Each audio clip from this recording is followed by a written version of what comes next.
Shabbat Shalom. Okay, we're going to start with TV so that you think I'm cool. And then we're going to end with some spiritual homework for everyone, just to let you know what's coming. I recently, with my wife, I've been told for, I don't know how long it's been on, that you got to watch Succession. Succession. It's like the greatest TV show that's ever been done. You know, if you haven't heard of it, you're not missing anything. But, okay.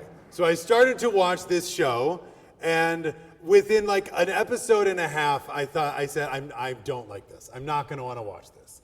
And it's going to fall in the same category for me as Curb Your Enthusiasm, which I do not like, or The Office, which I do not like. Maybe we can still be friends later. I don't know. And I've always just sort of not liked, I'm a Ted Lasso Parks and Rec kind of guy. Yes, right? I want people being nice to each other. I don't really take any pleasure in just watching mean people be awful. And so I didn't like those shows, and I apologize if any of you, work for HBO. Okay.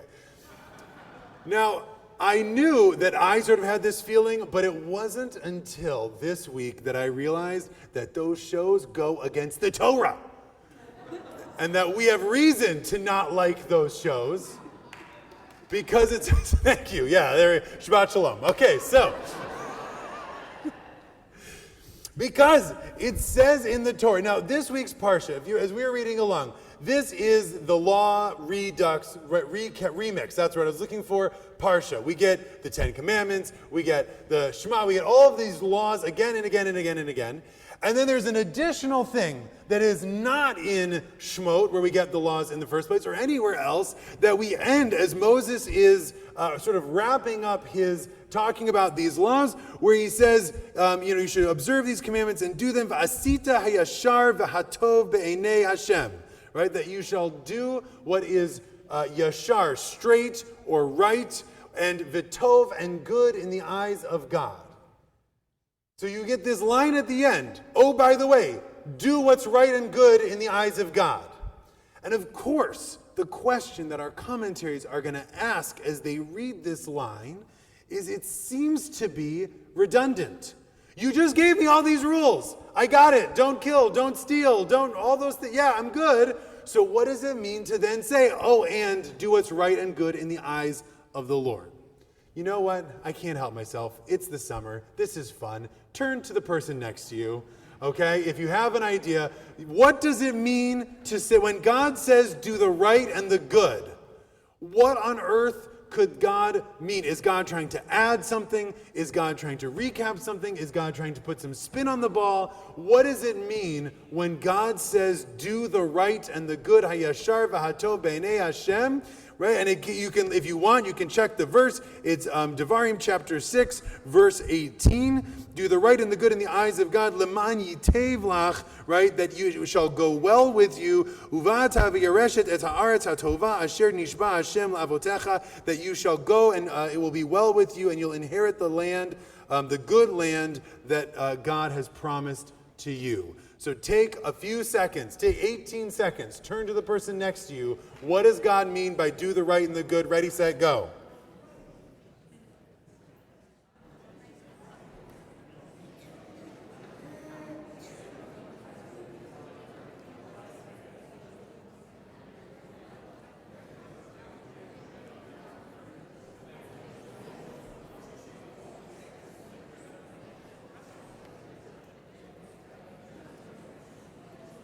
You're going, go.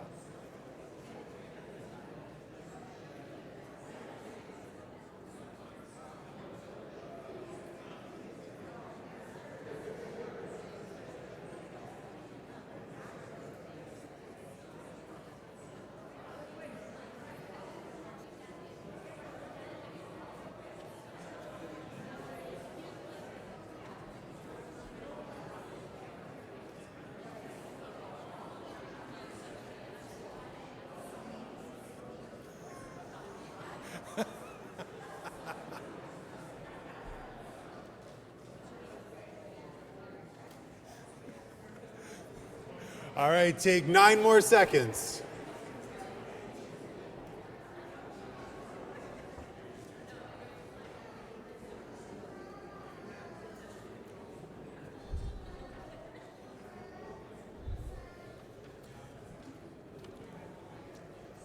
Okay.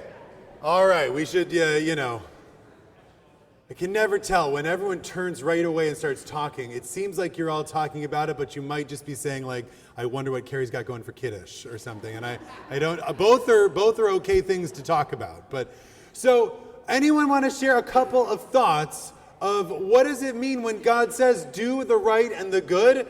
A couple of thoughts on this, by the way, intentionally, for people who were, this dovetails with our conversation about don't add and don't subtract from earlier in the morning. Okay, Phil, yeah.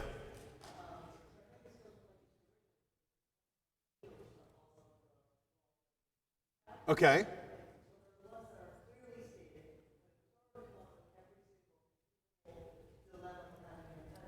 Okay. Okay.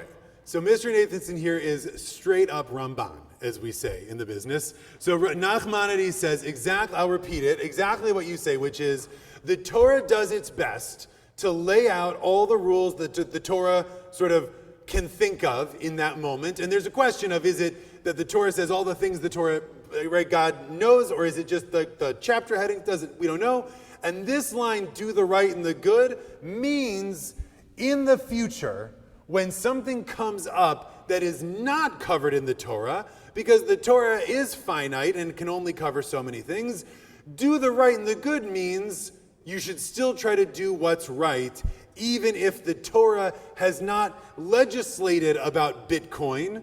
You should still try to do the good and the right when it comes to whatever Bitcoin is. There's chains involved, I don't know. Okay, great. Right? But the Torah didn't know from that, and you should still do right in that. You can't say, the Torah didn't say, I get to go be a Bitcoin baron or something. Okay, let's move on from that. Sure.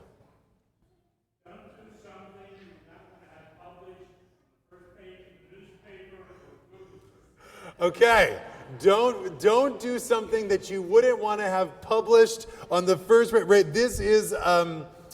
So this is also getting into, can I extrapolate from that? You're saying this means be a sort of generally good person, regardless of necessarily what the Torah's laws are in this. You should do something. There's a Reform rabbi once wrote that you should, before you do something, you should think, would I be okay with my mother and my rabbi knowing that I'm doing it?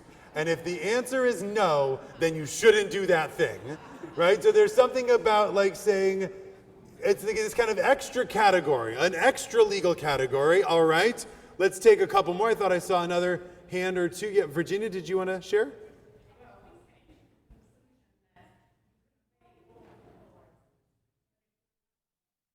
Okay. So the mensch. Okay, so this goes to, again, something Ramban has said, right, which is that we look at the world and we see that one could be what's known as a naval birshuta Torah, right? A not nice person within the bounds of Jewish law, right? That it doesn't always work, and this is saying that you shouldn't be that, right? The Talmud, by the way, of Virginia agrees with you, and the Talmud uses this verse to legislate that you're not allowed to buy a field. Give me a second. You're not allowed to buy a field in between fields that are owned by two brothers or business partners, right? The idea is that you, by buying that field in the middle, would cause some kind of strife between the two, and so even though one is halachically, you go ahead and buy the field, because of this, do the right and the good, you shouldn't do it, because it's just not, it's not nice to do, and so don't do it. It's that extra sort of, it goes to this idea of, it's not in the Torah, but like be a mensch, don't do that thing. Let's take one last one. David, did you have?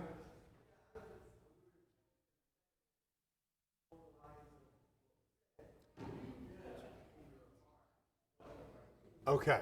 I heard that over here too. You know in your heart what the right thing, right? This is, so I want to hold that for a second, because this now enters into this question of, okay, so do the right and the good means like, do good things, right? And I like what people are saying of, some of it might mean do right things, even if the Torah doesn't legislate about it, you should do right things. So the next question, of course, is new. So how do I know what the right thing to do if the Torah doesn't say? Now, we've already got one idea, right? Raise, would it be okay if Jim Gardner put it out on the news? See, I'm Philly, I'm learning, guys, okay? For the people who didn't get the Succession reference, I hope you got the James Gardner reference. Okay, all right. Anyways, would you be okay with that being out on the news? That could be one, right? Sort of a collective wisdom, we might call it. Yeah, Laura, you got another one? Oh, wow, calling other people out. Virginia took your answer? What, was that a Menchie thing to do? Okay, all right. So, all right, now it's just joke time here at the Apollo. All right, what you got? Yes, Yochanan. Yeah.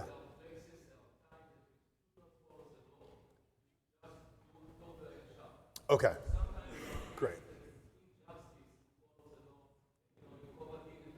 Great. So I want to set up this. I'll repeat it, and I want to set up this for a second here. So the Chazon Ish writes that basically the law equals morality. So if you want to know what the right thing to do in any situation is, says the Chazon Ish, he says you should basically look at the halakha. Whatever the halakha says, that is the same thing as ethical morality. Shabbat shalom, we're done. Right? That's all you need. But we are reading this in a sort of modern or postmodern or post-postmodern or whatever we're in sort of way to say, no, it's actually saying that there are times where you should go, and this is what Rashi says, lifnei mishurat hadin, beyond the law, right? Do more than what the law requires in order to be a good person, or perhaps even, you said it, not me, violate the law in order to be a good person. Right? That there may come a time, and there's a midrash on Zman la'et lavod Hashem hefiru het Toratecha. Sorry, I don't have my notes on that one. I apologize. But that it is time to serve God, for they have uprooted your Torah. And the midrash says on that line, not that it is time to serve God because other people have uprooted the Torah, but it's time to serve God by uprooting the Torah. And that there are moments when following the law to its strictest sense is not only but it's not what we should do, and that we have to go against it, right? And so some of the famous one that I think that everyone, all the rabbis agree on, is the Torah says that an eye for an eye, right, and a life for a life means, if I poke out your eye, you poke out my eye. You're like, I won't say it. I'm looking at the lawyer for this. Okay, no? All right, Perry. Right? And every single rabbi in the Talmud says, no. That's not what it means. It means money, right? I owe you the value of my eye. And finally, the Nimukei Yosef, don't worry, we'll Google him later. The Nimukei Yosef writes, there are times where the law says one thing and everyone knows that it's not okay. That we shouldn't do it that way, right? Life for life or eye for eye is not a way that we want to live in our society, and therefore we uproot that, right? And it's our job to then try to do something that we think is yashar and tov, that is straight and right. Yeah, last one, Perry, since I already called you out, and then we'll conclude in a moment. Oh, what's a better one?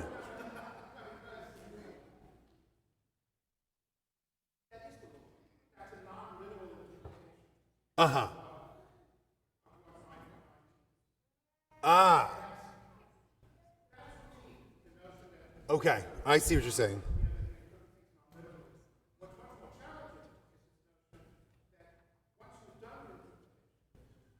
Fair.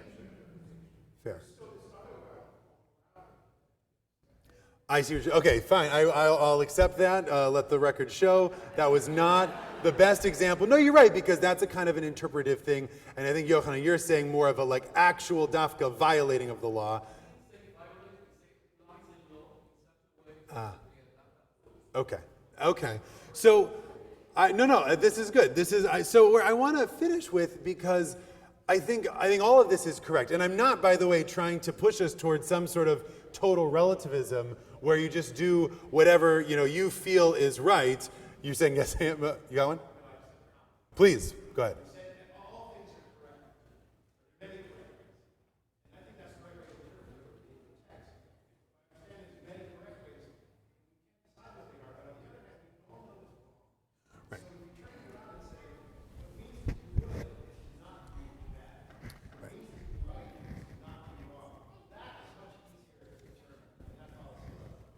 And the idea that we all know is even perhaps a part of the tradition and the way that we write. Whether we're thinking about Zacharias Frankel's The Voice of the People, or what we're thinking, so Hamek Davar, one of our commentaries on this verse says, he picks up on this last part where it says, Be'enei Hashem, in the eyes of others, in doing the right and the good.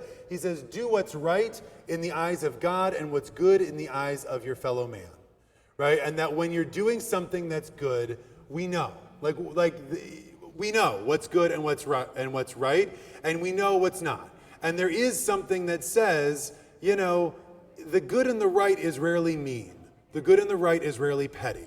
The good and the right is sometimes angry, but usually not, right? That we know what it means to be the good and the right, and when we're doing something good, or when we see something wrong, there is something inside of us that says, this doesn't go with I know I've quoted the Moreh Naim a million times already, and you'll, please God, over the years, you'll hear me quote him a million times more, right? That we all have a Sefer Torah inside of us, and that gut feeling that I heard this group talking about over here, he would say is your internal Sefer Torah, right? That we all have inside of us that you can access if you sort of spend enough time thinking about and cultivating it. And that's the thing that tells us that we're doing what's right and what's wrong. And as we leave, we're going to end in just a moment, but we are in now the real run-up as we begin with Shabbat Nachamu to the high holidays and the Yamim Noraim, where we think about where are the ways in which we've done what's right and what's wrong. But I also want to push us to think this way through about what have we done, that not just the sins that are in the book, right, but the sins that we know we shouldn't have done, but we did. Right? Or what are the ways in our life where we can add some more mitzvot or do the right and the good, go a little bit beyond the law, be a little bit more of a mensch in the way that we live our lives. The Bechor Shora commentary on Rashi reads it as exactly that says that the Yashar and the Hatov is actually it's not specifically what we do, it's the way that we feel Yashar Halev, V'aseh Hatov Be'einav, that we feel straight in our hearts and that we do what's right in our eyes, right? And so that is both the way that we do something and the way that we feel while we do it. And that's what it means to exhort us to do the right and the good in our lives. Shabbat Shalom.